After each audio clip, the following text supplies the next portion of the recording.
Ayan sila oh. Oh.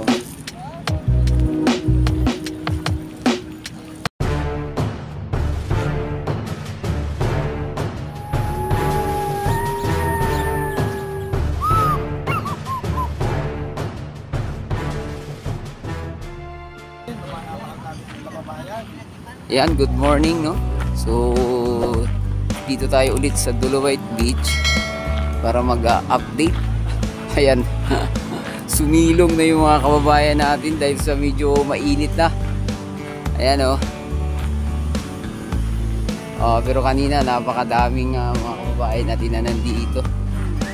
Mayroon pa rin naman pala eh. Ayan oh.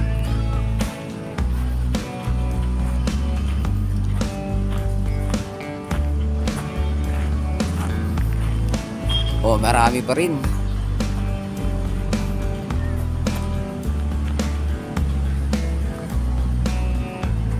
Gustong-gusto kasi talaga ng mga parents, mga bayan, lalo-lalo na yung mga chikiting nila na ilublob yung kanilang mga anak dito sa tubig dagat, no? Kasi nga, pagkakaalam ko o paniniwala ng iba, ang tubig dagat ay nakakaalis din ng mga kati-kati sa katawan at yung lamig.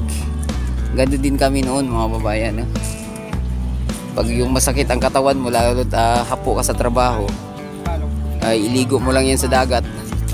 O tanggal na yung pananakit o yung sakit ng katawan. O tulad yan o. Yan. So yung moment ng mga bata rito. Kaya nga maraming natuwa rito nung ginawan to ng artificial beach, tinambakan ng Dolomite.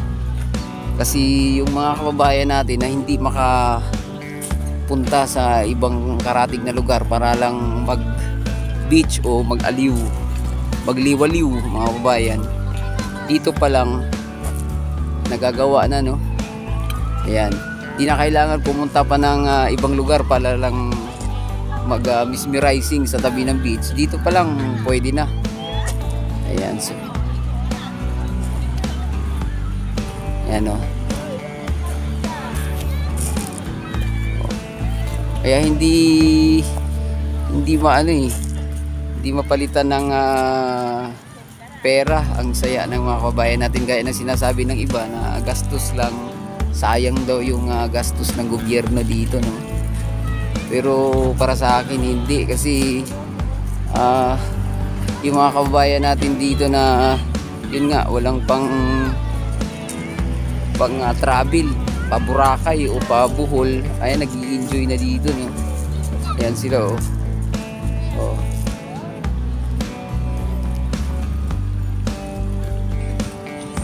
Although hindi pa talaga ito pwedeng paliguan kasi nga mataas pa yung coliform. Ayan na, nag-swimming na si kuya. Mukhang sanay lumangoy. Ayan na. Pero pag nakita to ng gwardiya, ayan, sisitahin pa rin to.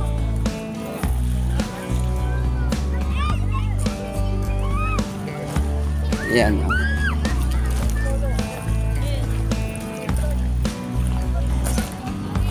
At ang dami na ng isda doon, oh.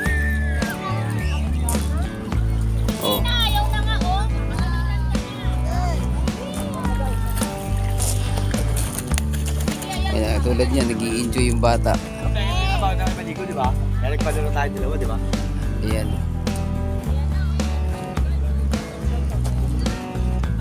Hi, sir. Good morning.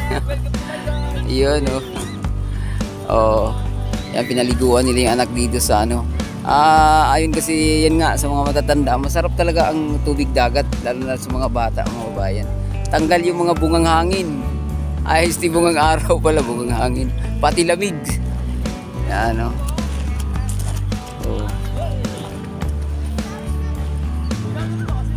oh. Dito pa, oh.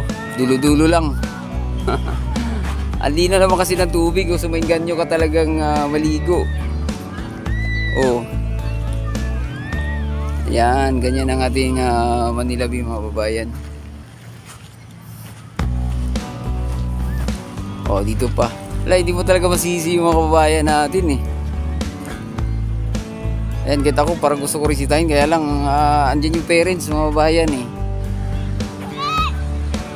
At doon naman sa gate kasi sa entrance, mayroon nang naka-precautionary doon na karatula na nagsasabing bawal maligo. Pero kung ang parents na mismo ang maglublob sa kanilang mga chikiting, ayan, so nasa kanila na yan para sa akin, no? Kasi kahit anong bawal mo sa mga yan, kung ginusto nila ayon sa kanilang paniniwala ng paglublob sa tubig dagat, nakakabuti sa balat, nakakatanggal ng mga kati-kati sa katawan, lamig. Ayan, sa kanila, discretion nila yan mga babayan, no? Okay, mga babayan natin dito, nainita na, yun. Tumambay na dun, grabe init.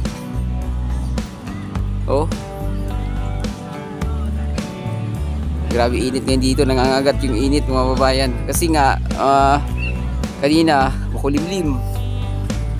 Tapos biglang ito. Yan. Ganyan.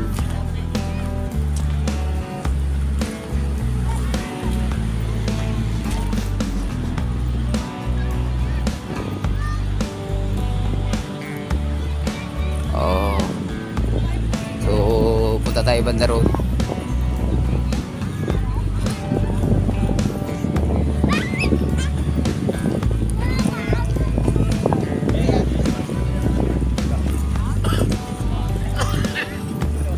Wala talaga eh.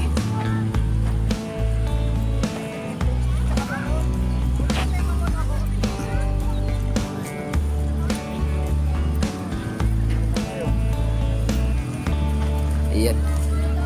Ito pa. Gaya niyan.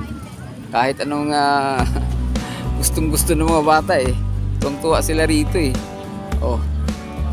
Kaya nga ginawa to ng gobyerno mga bayan para pakinabangan. Yung ibang yung argument at least yung ginawa ng ating previous admin nagbunga na, no? Tingnan nyo naman yan. Kahit bawal, basta maligo, tira.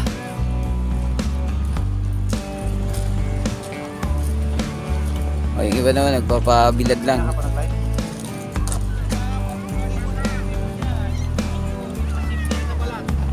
Ayan, ayun, yung ito, kaya na sinabi ng gwardiya, baka daw makakuha ng kati-kati sa katawan ng mga bata na naligo.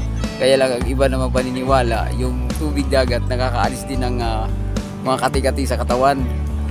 Ako alam ko mismo yan mga bayan, kasi di ba, may mabungang araw, either iligo mo yan sa ulan kung may ulan, or iligo mo sa dagat, tanggal yung mga bungang araw sa katawan. Yan, lalo na mga bata, pawisin, mainit sa bahay, lalo na dito sa Metro Manila, no? Yan, puro electric pan lang ang gamit, yung mga walang pang aircon. Di ba? Ayan, so hanggang dito na lang muna ating update, no? Huwag kalimutang mag-subscribe at i-click ang ating notification bell para ma-update kayo sa mga susunod pa nating video. Adios amigo, bye-bye, salamat.